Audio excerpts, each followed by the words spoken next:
Imbis na mag-iingat. Imbis na mag-iingat.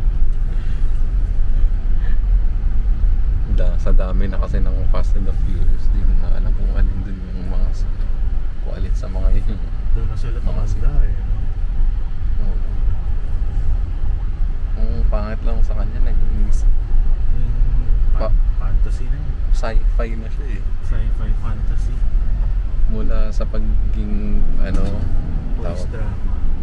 Police drama or about crime. Parang culture, niche, pop culture.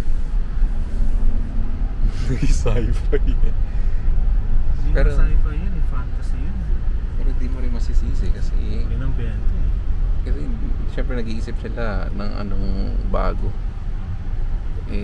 Siguro lahat ng tungkol sa sci-fi or sa pop culture, tungkol sa sasakyan, nagawa na nila nung sa first 3 movies.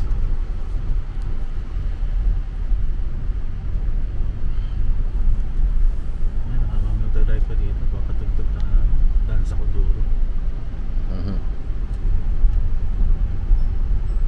Baka yung mga bahay dyan, pwede mag-Airbnb.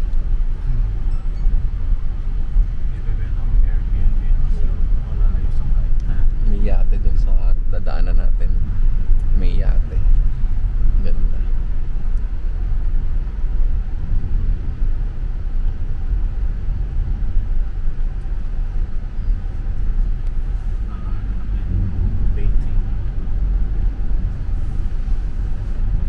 Ayun, may umiihi.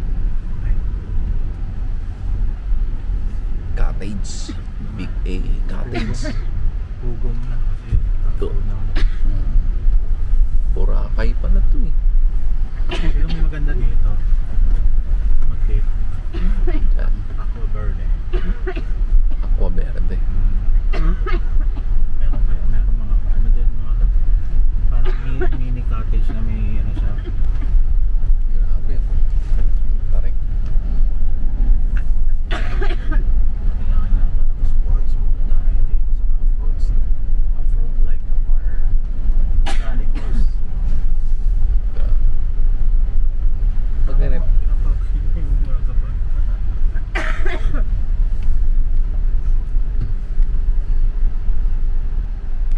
Back to where it all began. I wanna rip you the private to be.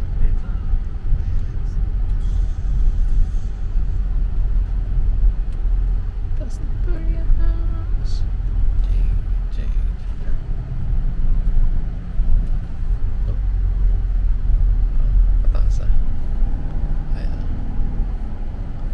Yun o. Grabe. Ganda. May nalagpasan na natin yate. Oo, lagpas na. Marami ito. Hindi nga lang ano kasi yung tapat ng yate, yung mga resort na may mga pader. Kaya hindi natin na private. oo. Secluded. Naku. Ganito po ang kalsada sa Pilipinas. Nasaan ang kalsada yan? Ano yan? Road. Anong klaseng ba ito? Durog na ba ito?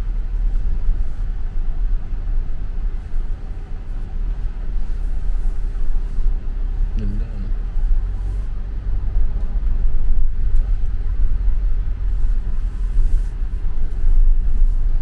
Nice. Tulog si Aya. Pakita sana natin yung excavator.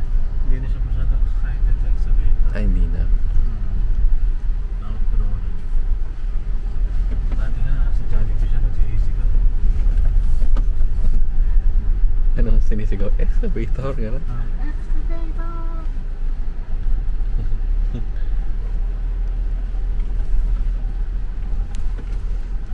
Yung ano, pompa no? Hindi na rin din.